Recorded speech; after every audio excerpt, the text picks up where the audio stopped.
Amen. Amen. On peut se pousser comme ça. Essayez un peu d'avancer comme ça. C'est un policier. Dieu, c'est notre policier. Amen. Retenez ça. Tant qu'il y a la lumière, il faut qu'il y ait des choses comme ça. Est-ce que vous croyez en quelque chose ici? Que Dieu te bénisse encore une fois. Amen. Je bénis la présence des hommes de Dieu qui sont ici. Soyez bénis. Je vois aussi directement la garnison des prophètes. On commence déjà au début comme ça. C'est très fort. Je vois que Dieu va tellement nous parler ici en ce moment. Il va faire des choses. Nous avons notre thème qui est: voici les 5 signes qui prouvent que tu es dans ton temps de bénédiction. Pourquoi nous avons donné le 5 signes? Pourquoi Dieu a donné les 5 signes? Vous devez comprendre une chose, qu'il y a beaucoup de gens qui gâchent leur temps. Venez. Donc nous parlons des 5 signes qui prouvent que tu es dans ton temps de bénédiction. Et cela veut tout simplement montrer que tu es déjà béni, mais vous devez avoir les signes qui prouvent que tu es dans les temps de bénédiction. Vous savez qu'il y a beaucoup de gens qui n'arrivent pas à comprendre. Il y a beaucoup de gens qui gâchent même leur temps de bénédiction. Vous voyez un peu ça.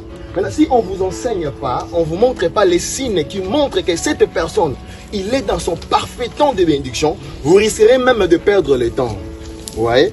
Aujourd'hui, on va parler de beaucoup de choses. Ouvre seulement ton cœur pour recevoir ces choses. Tu veux dire avec moi Amen? Amen. Est-ce que tu peux dire encore ça? Amen. J'aimerais que Dieu puisse faire quelque chose pour toi maintenant. Amen. Nous parlons du présent. Est-ce qu'on se comprend? Amen. Nous avons un Dieu qui agit au présent. Arrêtez vos prières là, je prie et que j'attends le résultat demain. Dieu n'est pas ton professeur d'école pour corriger ton devoir demain. Dieu, lorsqu'il te donne une condition pour vivre une vie heureuse, il doit se manifester dans le présent. Et nous avons expérimenté la grandeur de ce Dieu-là. Que lorsqu'il connaît ton sacrifice que tu es dans cette montagne. Bien aimé, regardez là où tu es. Il y a ceux-là qui viennent de Ayanapa, de Nicosia, beaucoup de gens de Paphos. Tu n'es pas venu pour attendre la réponse demain. Tu dois vivre ton sacrifice aujourd'hui. Nous avons un Dieu du présent. Est-ce que je peux avancer? Nous avons un Dieu qui agit au présent. Et le temps de Dieu, c'est quoi? C'est lorsque tu lui rencontres, c'est le temps de Dieu. Ouais. Il y en a même beaucoup de gens qui se disent, mais j'attends le temps de Dieu pour être béni. C'est quoi le temps de Dieu? C'est quoi le temps de Dieu? Vous attendez quel temps pour être béni? Vous attendez quel temps? Moi, j'attends le temps de Dieu pour quitter la Chypre. Tu attends quel temps? J'attends le temps de Dieu pour travailler en Chypre. Tu attends quel temps? Le temps de Dieu existe que lorsque tu le rencontres. Je connais une femme qu'on avait tenue liée pendant 18 ans de souffrance. Le jour que cette femme a pris décision, lorsque vous avez la décision, il y a la prise de conscience. Tu comprends? Lorsque cette femme a pris la décision, elle a aussi la prise de conscience. Nous allons parler des 5 signes qui prouvent que tu es dans ton temps de bénédiction.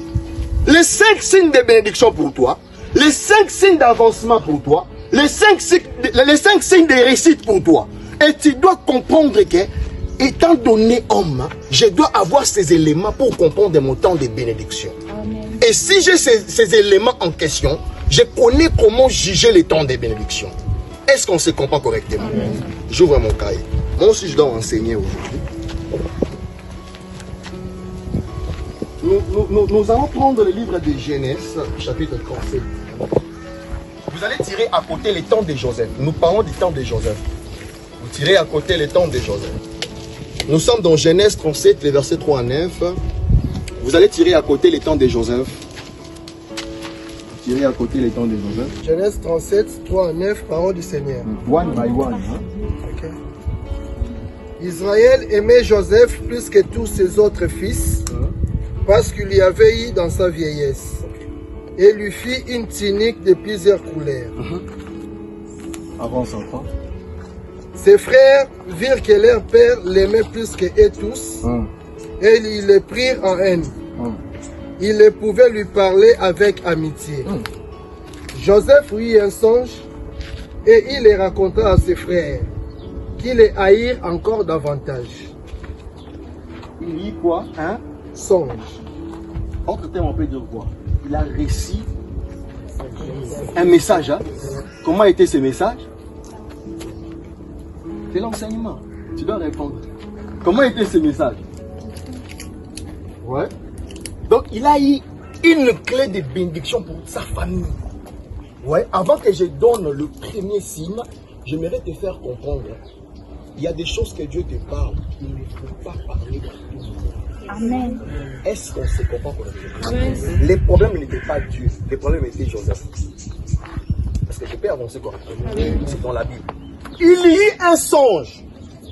Et lorsqu'il a reçu cette vision, il n'a pas joué la prudence. Automatiquement, il est allé parler à ses frères et à son père. Vous voyez? Le plus grand problème de Joseph était sa vision.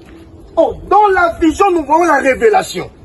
Et lorsque vous ne savez pas comment gérer la vision, vous êtes en train de détruire les destins. Vous êtes en train de détruire les chemins. Bien aimé, conservez votre vision. Cherchez la personne à qui tu peux partager des choses. Cherchez la personne à qui tu peux partager des choses que Dieu te donne. Est-ce qu'on se comprend? Amen. Le plus grand combat commence là. Amen. Est-ce qu'on se comprend correctement? Oui.